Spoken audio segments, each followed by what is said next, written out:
Hello students, मेरा नाम सौरभ यादव है और आज हम अपना एक नया वीडियो लेके आए हैं MS पावर पॉइंट का, जिसमें आज हम स्लाइड शो टैब में स्टार्ट स्लाइड शो ग्रुप को कंप्लीट सीखने वाले हैं। तो चलिए शुरू करते हैं। अब जैसे कि हम यहाँ पे MS पावर पॉइंट पे आ चुके हैं और हमारे पास एक इस प्रकार की एक प्रेजेंटेशन बनी हुई रखी है। आप चाहे तो ये खाली पेज पे भी करके देख सकते हैं या ऐसी एक प्रेजेंटेशन हो उस पर भी ये करके देख सकते हो। अब हम यहाँ पे स्लाइड शो टैब पे चलते हैं। तो यहाँ पे सबसे पहला ऑप्शन हमें मिलता है फ्रॉम बिगनिंग का। फ्रॉम बिगनिंग का मतलब ये होता है कि जब आप ये किसी भी प्रेजेंटेशन को किसी को दिखाना चाहते हो तो ये स्टार्ट करने के लिए आपको इसको फुल स्क्रीन में करना होता है। तो आप जैसे यहाँ पे फ्रॉम बिगनिंग पे क्लिक करते हो तो यहाँ पे देखिए इसकी शॉर्टकट की भी होती है F5। आप इस पर जैसे क्लिक करोगे कीबोर्ड की सहायता से तो जो आपकी स्क्रीन है उस पर ये पूरी की पूरी आपकी प्रेजेंटेशन आ जाएगी और आप माउस का क्लिक करते जाएंगे तो देखिए इस तरीके से जो ये प्रेजेंटेशन है अपने आप यहाँ पे चलती हुई दिखने लगेगी। ठीक है स्टूडेंट्स, आपको क्लियर हो गया होगा कि यहाँ पे फ्रॉम बिगनिंग का मतलब क्या होता है और जब ये खत्म होती है तो इस तरीके से ब्लैंक हो जाती है और आप स्केप कीबोर्ड से स्केप की मदद से इसको हटा सकते हो। जैसे कि देखिए हमने इसको हटा दिया है यहाँ पे। फिर यहाँ पे अगला ऑप्शन हमें मिलता है फ्रॉम करंट स्लाइड का। फ्रॉम करंट स्लाइड का मतलब ये होता है स्टूडेंट कि अगर आप किसी भी स्लाइड को जैसे अभी चला रहे थे तो ये पहले से चल रही थी। जैसे कि आप देखिए फोर्थ स्लाइड पे हो और आप यहाँ पे फ्रॉम बिगिनिंग पे क्लिक करोगे तो ये पहली स्लाइड ही चलाएगी। लेकिन अगर आप चाहते हो कि ये पहली स्लाइड ना चलाए जिस स्लाइड पे मैं हूँ, जैसे कि मैं फोर्थ स्लाइड पे हूँ, तो ये इसी स्लाइड से यहाँ पे जो प्रेजेंटेशन है चालू हो जाए। तो इसके लिए हम क्या कर सकते हैं, यहाँ पे जो लिखा है फ्रॉम करेंट स्लाइड, मतलब कि आप जिस स्लाइड पे हो उसी स्लाइड से आपको अपनी प्रेजेंटेशन स्टार्ट करनी हो तो आप इसका यूज़ कर सकते हो। और इसकी शॉर्टकट की होती है शिफ्ट F5। अब कीबोर्ड की सहायता से हम जैसे शिफ्ट और F5 दबाएंगे तो देखिए वही जो स्लाइड जो हमने चूज़ करके रखी थी, जिस स्लाइड पे हम थे, वही स्लाइड यहाँ पे आ चुकी है और बस हम क्लिक करते जाएंगे तो देखिए इस तरीके से जो हमारी प्रेजेंटेशन है जैसे पहले चल रही थी इसी तरीके से यहाँ पे चल के आने लगेगी। ठीक है स्टूडेंट्स, आपको क्लियर हो गया हो कि यहाँ पे फ्रॉम बिगिनिंग क्या होता है और फ्रॉम करंट स्लाइड किस तरीके से यहाँ पे काम करता है। तो चलिए आगे बढ़ते हैं और अगला ऑप्शन देखते हैं जहाँ लिखा है प्रेजेंट ऑनलाइन। प्रेजेंट ऑनलाइन का मतलब ये होता है कि आप अपनी ये प्रेजेंटेशन को ऑनलाइन किसी को दिखाना चाहते हो तो यहाँ पे क्लिक कर सकते हो। और प्रेजेंटेशन सर्वर यहाँ पे क्लिक करके जिस भी सर्वर पे दिखाना चाहते हो यहाँ पे कनेक्ट करके उस पर जा सकते हो। और उसके बाद यहाँ पे इस तरीके से जैसे आपके पास इंटरनेट ऑन होगा तो यहाँ पे ये ऑनलाइन जो आपकी प्रेजेंटेशन है यहाँ पे चलने लगेगी। ठीक है स्टूडेंट्स, आपको क्लियर हो गया हो कि प्रेजेंट ऑनलाइन क्या होता है। तो इसी के हम आगे बढ़ते हैं और अगला ऑप्शन देखते हैं जहाँ लिखा है कस्टम स्लाइड शो। अब कस्टम स्लाइड शो का मतलब क्या होता है पहले ये समझ लेते हैं। कस्टम स्लाइड शो का मतलब ये होता है कि जैसे अभी हमारे पास प्रेजेंटेशन में हमारे पास 16 जो ये स्लाइड है, यहाँ पे 15 स्लाइड जो है हमारे पास हैगी। लेकिन अभी हम ये चाहते हैं कि यहाँ पे 15 स्लाइड के बजाय हम यहाँ पे सिर्फ 5 स्लाइड यहाँ पे चलाएं। तो उसके लिए हम यहाँ पे कस्टम स्लाइड शो पे जाकर उसे कर सकते हैं कि हम उसे कस्टम करेंगे और यहाँ पे सिर्फ 5 स्लाइड ही चलाएंगे। तो इसके लिए हम देखिए कस्टम स्लाइड शो पे क्लिक करेंगे। कस्टम स्लाइड शो पे दोबारा क्लिक करेंगे तो यहाँ पे देखिए इस तरीके से एक न्यू के लिए ऑप्शन आएगा। आप इस पर जैसे ही क्लिक करेंगे तो जितनी भी आपकी स्लाइड्स है वो यहाँ पे इस तरीके से दिखने लगेंगी। और अगर जिस भी स्लाइड शो को आप कस्टम कर रहे हो उसका अगर कोई नाम देना चाहो तो यहाँ पे नाम दे सकते हो। और जितनी भी स्लाइड्स आपको चाहिए, जैसे कि यहाँ पे हमें पहली स्लाइड चाहिए, फिर यहाँ पे तीसरी चाहिए, हमें यहाँ पे 5वीं स्लाइड चाहिए, यहाँ पे 8वीं स्लाइड चाहिए और उसके बाद यहाँ पे सबसे आखिरी वाली स्लाइड चाहिए। तो इस तरीके से हमने यहाँ पे जो 2-4 स्लाइड्स ले ली। और यहाँ पे एक ऑप्शन मिलेगा ऐड का, मतलब कि जो आप कस्टम करके बना रहे हो उसके लिए आपको अलग से ऐड करना पड़ेगा। तो आप ऐड पे जैसे क्लिक करेंगे तो देखिए यहाँ पे सभी जो वो स्लाइड्स है यहाँ पे बनी हुई आ जाएंगी। और अगर आपको लगता है किसी स्लाइड को अगर आपको नहीं चाहिए था, आपको दोबारा उसको हटाना है, तो यहाँ पे एक ऑप्शन मिल जाएगा आपको रिमूव का। आप इस पर जैसे ही क्लिक करेंगे, जैसे देखिए हम 5वीं स्लाइड पे हैं, हम रिमूव पे क्लिक करेंगे तो देखिए दोबारा से रिमूव हो जाएगी। आपको उसको दोबारा ज़रूरत पड़े तो यहाँ पे देखिए अगर और ऐड करना हो तो यहाँ पे देखिए मैंने एक और स्लाइड ले ली है और ऐड पे क्लिक करूँगा तो देखिए कुछ इस प्रकार से ये ऐड हो जाएंगी। और अगर आपको लगता है किसी की पोजीशन चेंज होनी चाहिए, जैसे कि यहाँ पे 8वीं स्लाइड को 5वीं स्लाइड पे मतलब ऊपर ले जाना है मुझे, तो यहाँ पे अप पे आप क्लिक करेंगे तो देखिए इस तरीके से ये ऊपर चली जाएगी। और अगर आपको लगता है कि सबसे नीचे होना चाहिए इसे, तो ये देखिए इस तरीके से आप सबसे नीचे भी इसको लेकर जा सकते हैं। इसको डाउन करके आपको जहाँ पे भी इसको रखना हो वहाँ पे रख सकते हो। जैसे कि हमने सबसे ऊपर रखकर इसको कर दिया सिंपल सा ओके। अब ओके करने के बाद देखिए यहाँ पे ये स्लाइड जो हमारे कस्टम स्लाइड शो हमने बनाया था वो इस तरीके से बना आ गया है। हम यहाँ पे एक ऑप्शन मिलता है शो, इस पर जैसे ही क्लिक करेंगे तो क्या होगा, ये जो स्लाइड हमने बनाई है कस्टम करके ये यहाँ पे रन हो जाएगी। जैसे कि देखिए यहाँ पे जो 8वीं स्लाइड है वो सबसे पहले आ गई। हम क्लिक करते जाएंगे, देखिए पहली स्लाइड आ गई, यहाँ पे तीसरी आ गई, फिर 5वीं आ गई, फिर 8वीं स्लाइड आ गई और फिर ये आखिरी स्लाइड हमारी यहाँ पे बनकर आ गई और यहाँ पे ये एंड हो गया। मतलब कि हमारे पास भले ही 15 स्लाइड थी, लेकिन हम चाहते थे कि इस हिसाब से जैसे भी हम कस्टम हिसाब से कस्टम करके अपनी स्लाइड्स को चलाना चाहते थे वो यहाँ पे हमने किया और उसके बाद कस्टम स्लाइड शो पे उसको रन कर दिया। अब आपको जितनी बार भी उसको चलाना हो तो यहाँ पे कस्टम स्लाइड शो पे जाएंगे तो देखिए यहाँ पे कस्टम स्लाइड शो 1 लिखा है। आप इस पर हर बार जब भी क्लिक करेंगे तो वही स्लाइड यहाँ पे चलकर आने लगेगी।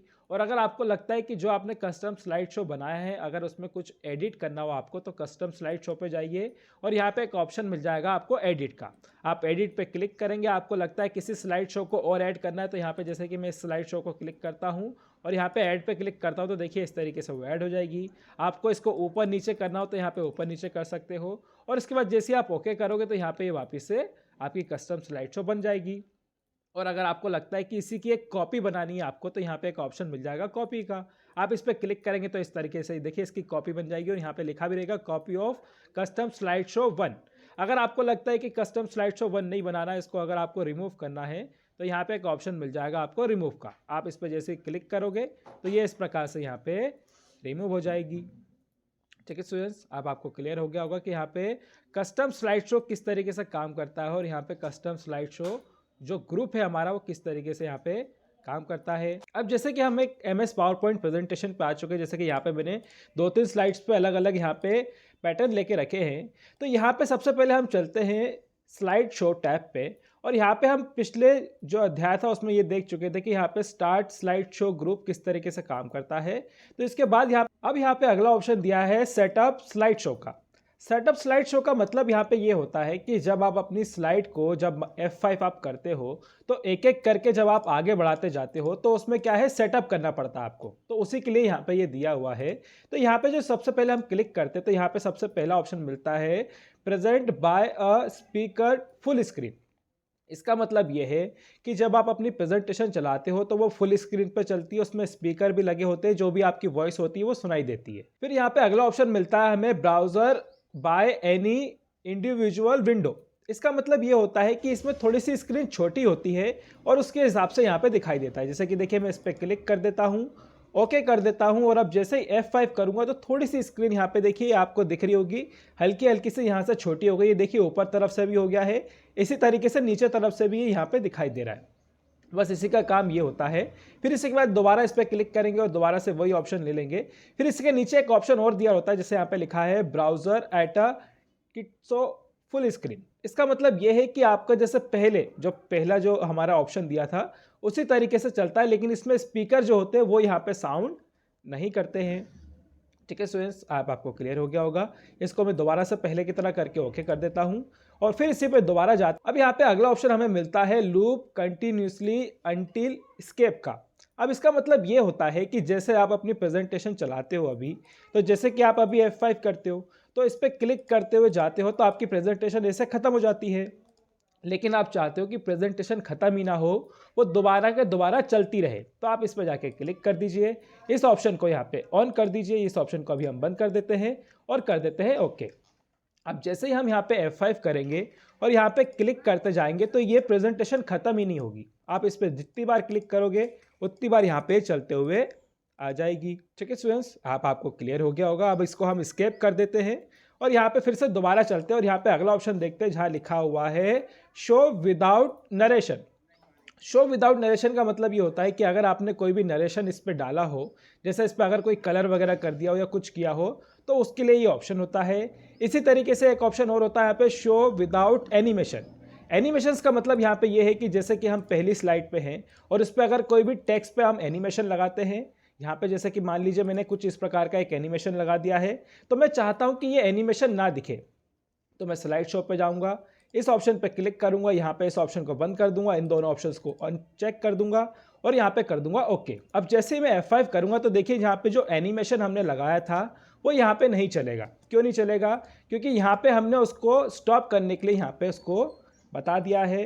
हम दोबारा से इनको अनचेक। अब यहाँ पे हमें अगला ऑप्शन मिलता है डिसेबल हार्डवेयर ग्राफिक करेक्शंस का। अब इसका मतलब सिंपल यही है कि अगर आप यहाँ पे कोई भी ग्राफिक्स लगाते हो या कुछ करेक्शंस करते हो, तो उसको अगर आपको हटा के चलाना हो तो इसके लिए भी दोबारा से इसको चेक करके, जैसे अभी हमने यहाँ पे इन 2 ऑप्शंस को 3 ऑप्शंस को देखा, उसी प्रकार से यहाँ पे भी इसका यूज़ करके आप देख सकते हो।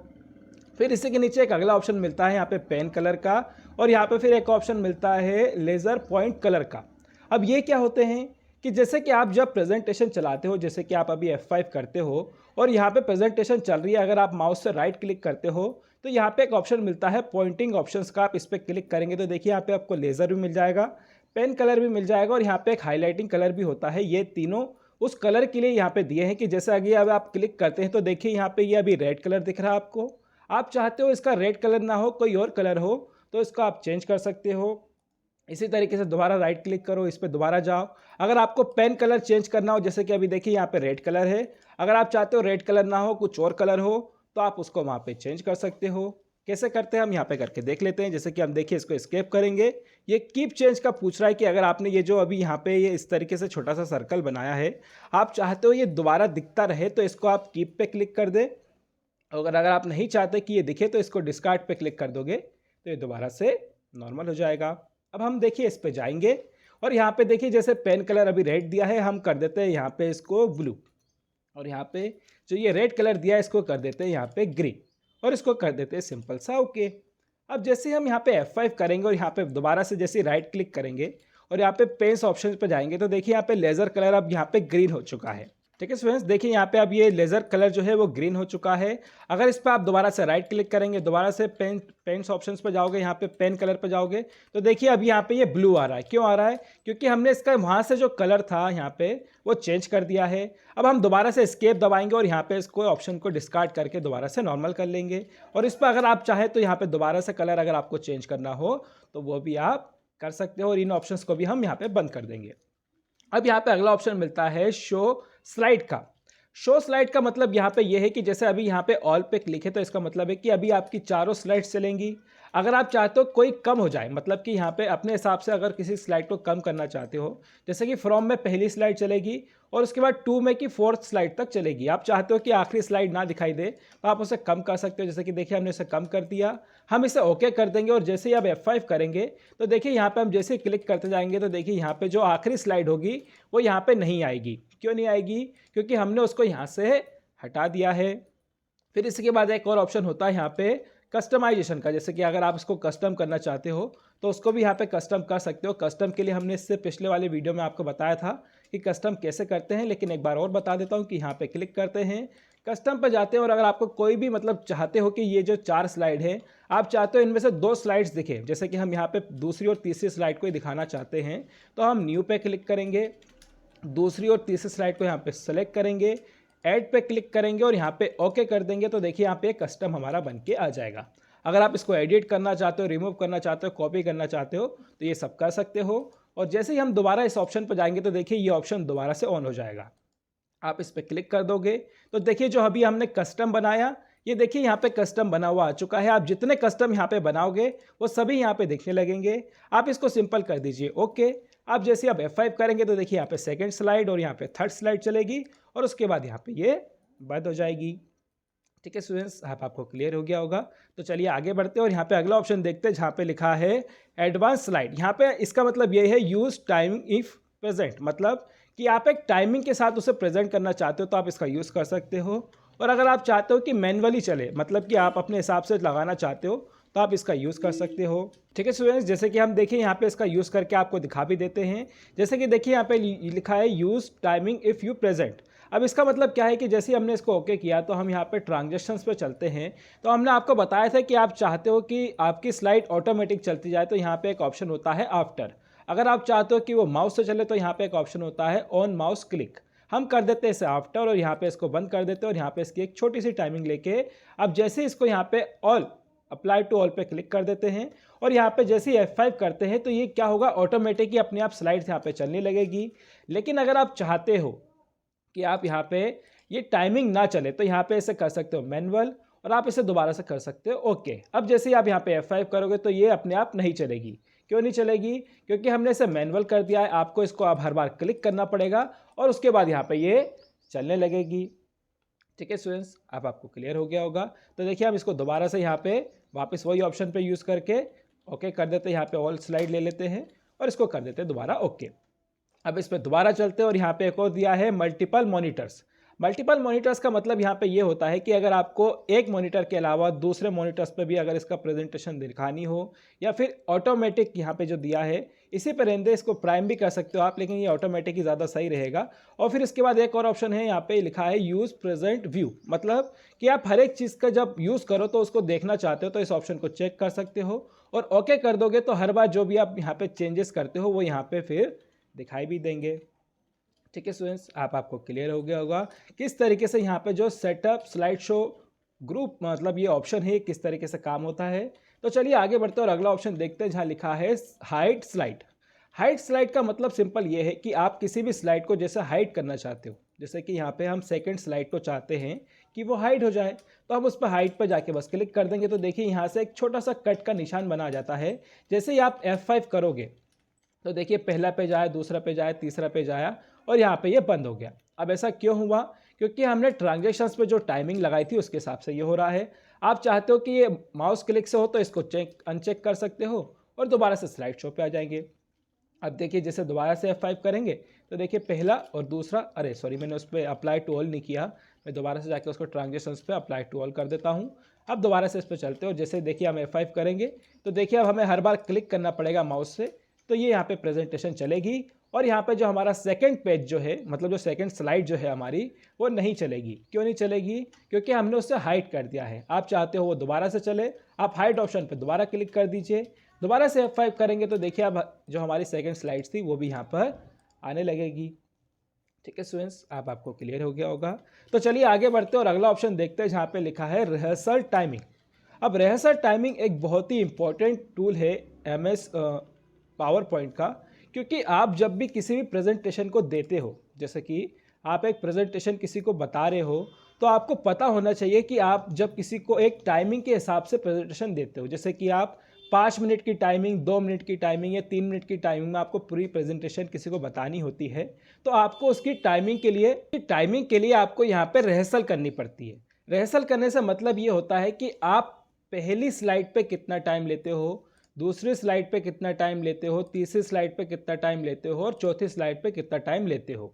मतलब कि आप उसको, जैसे कि आप किसी भी चीज़ की जानकारी दे रहे हो तो पहली स्लाइड पे आपको कितना वक्त लगेगा, फिर दूसरी स्लाइड पे आपको किसी को बताते टाइम कितनी उसकी जो जानकारी उसको बताते टाइम कितना टाइम आपको लगेगा, उसे रिहर्सल टाइमिंग कहते हैं। इसके लिए देखिए हम यहाँ पे इस पर क्लिक करेंगे तो देखिए इस तरीके से ये रिहर्सल टाइमिंग चालू हो जाएगी। आप इस पर जैसे ही देखिए अभी पहली स्लाइड चल रही है, आपको ये देखिए टाइमिंग यहाँ पे चल रहा है, आपको लगता है इतना टाइम ठीक है, तो आप यहाँ पे जैसे ही नेक्स्ट स्लाइड पे क्लिक करेंगे तो देखिए इस तरीके से जो हमारा एक प्रेजेंटेशन थी यहाँ पे चालू हो गई। इस पर दोबारा क्लिक करेंगे तो देखिए सेकंड स्लाइड आ जाएगी और दोबारा से टाइमिंग चालू हो जाएगी। फिर से हम इस पर क्लिक करेंगे तो देखिए थर्ड स्लाइड आ जाएगी, फिर से इस पर दोबारा क्लिक करेंगे तो फोर्थ स्लाइड आ जाएगी, फिर से इस पर दोबारा क्लिक करेंगे तो देखिए यहाँ पे एक ऑप्शन आएगा कि इस जो आपने टाइमिंग लगाई है इसको आपको यूज़ करना है या फिर इसको हटाना है। मतलब कि आपने जो अभी प्रैक्टिस करी, रिहर्सल करी, आपको लगता है कि ये टाइमिंग ठीक है तो आप इसको ऑप्शन को यस कर सकते हो। तो अब क्या होगा कि जैसे ही हम F5 करेंगे तो ये अपने आप ही यहाँ पे प्रेजेंटेशन अपने आप चलेगी, क्योंकि हमने यहाँ पे जो टाइमिंग था उसका यूज़ कर लिया है, तो ये ऑटोमेटिक ही यहाँ पे चलेगी। जैसे कि देखिए अभी हमने जो टाइमिंग लगाई थी उसके हिसाब से अभी वाइट स्क्रीन आ रही है, लेकिन ये अपने आप ही देखिए यहाँ पे इस तरीके से ये देखिए आ जाएगी और ये एक के बाद एक यहाँ पे जो प्रेजेंटेशन है अपने आप यहाँ पे चलती जाएगी। ठीक है स्टूडेंट्स, आपको क्लियर हो गया होगा। जैसे कि देखिए यहाँ पे हमारी आखिरी स्लाइड आ गई और यहाँ पे ये एंड हो गया और ये देखिए यहाँ पे ख़त्म हो गई। बस इसका सिंपल मतलब यही है कि आप जितनी प्रैक्टिस कर सकते हो, आप किसी को प्रेजेंटेशन बताने वाले हो उससे पहले जितनी प्रैक्टिस कर सकते हो आप रिहर्सल टाइमिंग से कीजिए, तो आप उतना ही प्रेजेंटेशन को कभी किसी को बताते टाइम अच्छे से यहाँ पे बता पाओगे। फिर इसके बाद यहाँ पे देखिए लिखा है record slide show. Record slide show का मतलब भी यहाँ पे यही है कि आप इनको रिकॉर्ड कर सकते हो। जैसे कि देखिए यहाँ पे इस पर क्लिक करो, स्टार्ट पे क्लिक करो, देखिए इसी तरीके से आप यहाँ पे वीडियो के माध्यम से भी इसे रिकॉर्ड कर सकते हो। बस आपको यहाँ पे क्लिक करते जाना है, जैसे कि अभी हमने करा था उसी प्रकार से आप इसको भी कर सकते हो। यहाँ पे यस करोगे तो ये भी यहाँ पे बनकर आ जाएगा। और इसी के बाद यहाँ पे अगले ऑप्शंस भी होते हैं कि यहाँ पे अगर आपको क्लियर करना हो, जैसे कि आपने जो ये रिहर्सल टाइमिंग लगाई हो या रिकॉर्डिंग की हो, अगर आप चाहते हो कि ये हट जाए तो आप यहाँ से इसको क्लियर भी कर सकते हो। जैसे कि यहाँ पे आप क्लिक करोगे तो ये यहाँ से पूरी तरीके से यहाँ पे जो आपने टाइमिंग लगाई थी वो अब क्लियर हो चुकी है। फिर इसके बाद अगला ऑप्शन यहाँ पे आता है प्ले नरेशन। प्ले नरेशन का मतलब यहाँ पे ये है कि अगर आपने कोई नरेशन लगाया हो या फिर प्ले यूज़ टाइमिंग, मतलब कि अगर आप प्ले करते टाइम टाइमिंग का यूज़ कर रहे हो, या फिर शो मीडिया। शो मीडिया का मतलब यहाँ पे ये है कि अगर आपने यहाँ पे कोई भी, जैसे यहाँ पे जो हमारा डिज़ाइन होता है इसमें से अगर ऐसे कोई मीडिया लगा के रखी हो और अगर आप चाहते हो कि वो ना दिखे तो इसको अनचेक कर सकते हो और जैसे ही F5 करोगे तो देखिए यहाँ पे इस तरीके से वो हट जाएगा। ठीक है स्टूडेंट्स, आपको क्लियर हो गया होगा। फिर इसके बाद यहाँ पे अगला ऑप्शन आता है मॉनिटर का। मॉनिटर का ऑप्शन जैसे कि अभी हमने स्लाइड शो में देखा था वही ऑप्शन यहाँ पे भी दिया हुआ है। ये पहले तो यहाँ पे जब हम पहले यूज़ करते थे इसका तो यहाँ पे ये पिक्सल्स के लिए दिखाता था, बाकी ये अभी ऑटोमेटिक और यहाँ पे प्राइमरी मॉनिटर के लिए यूज़ होने लगा है। इसका ज़्यादा वैसे यूज़ नहीं है, आप इन्हीं का यूज़ करके देखेंगे, यही ज़्यादा आपके लिए इंपॉर्टेंट रहेगा। ठीक है स्टूडेंट्स, आपको क्लियर हो गया होगा। तो चलिए मिलते हैं अब अगले वीडियो में।